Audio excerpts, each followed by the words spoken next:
Alors voilà à quoi ressemble la chaux une fois qu'elle a reposé. Vous voyez qu'elle se tient quand même bien.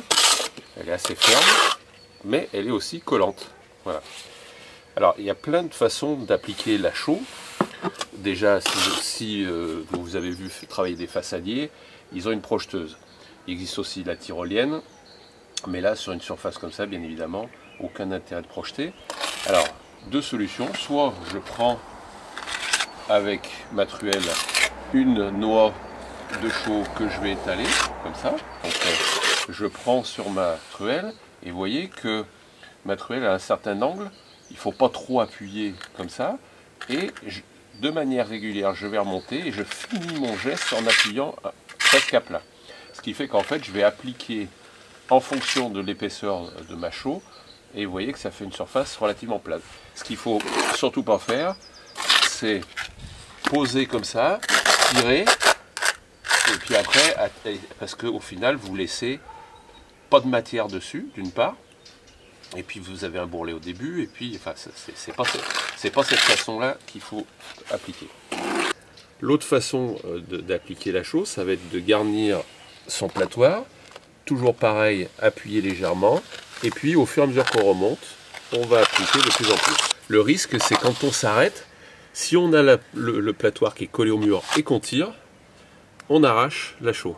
Quand vous arrivez à la fin de votre mur, vous avez un angle à faire. Alors, on peut, toujours pareil, appliquer avec la truelle comme ça. Simplement, si vous voulez faire une arête propre, soit vous allez mettre une baguette spéciale pour les enduits de façade, soit si vous n'avez pas de baguette sur une petite surface comme ça, on va appliquer notre chaux bien à cheval sur l'angle, quitte à ce qu'on tombe un peu. Je vais mettre mon platoir comme ça, et je vais m'en servir pour faire un angle propre.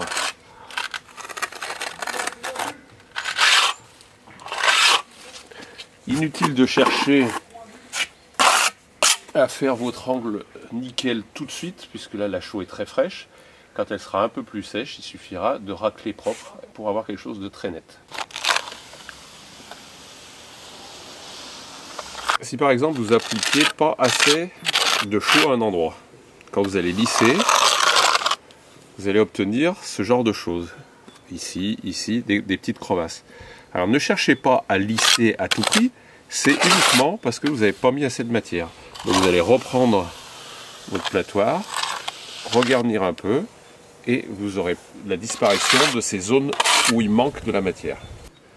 Alors là, vous voyez que l'application de la couche est finie. Si je fais ça, vous voyez que la couche est très meuble et collante. Vous voyez. Selon la température, on va laisser sécher 1 heure ou 2, et puis ensuite on fera la finition. On voit là maintenant que la chaux, quand on la touche, bon, elle est encore bien sûr très fraîche, mais elle ne colle plus du tout. Il y a des finitions qu'on peut faire maintenant, d'autres qu'on ne peut pas faire maintenant encore, c'est un peu trop tôt.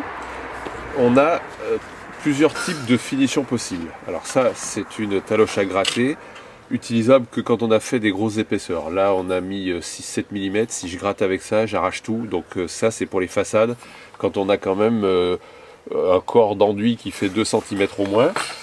On a donc toujours notre platoir inox, toujours la truelle, et alors on va pouvoir faire des finitions très variées. Un autre type de finition qui est beaucoup plus simple à faire, ça va être avec la taloche éponge, qui va permettre de lisser et d'enlever, alors deux choses, d'enlever les inégalités bien sûr, et puis de faire apparaître, on voit légèrement les grains. Au final, il existe plein de finitions possibles. La chaux, c'est ça qui est magnifique, c'est que c'est un produit qui est très élastique, très facile à travailler et très agréable. Donc à vous de tester votre finition. Moi personnellement, pour un mur tout simple comme ça extérieur, j'aime bien la finition éponge. Ça va permettre de faire un lissage qui est bien propre. Voilà, écoutez, je vous laisse essayer. L'important, c'est le geste.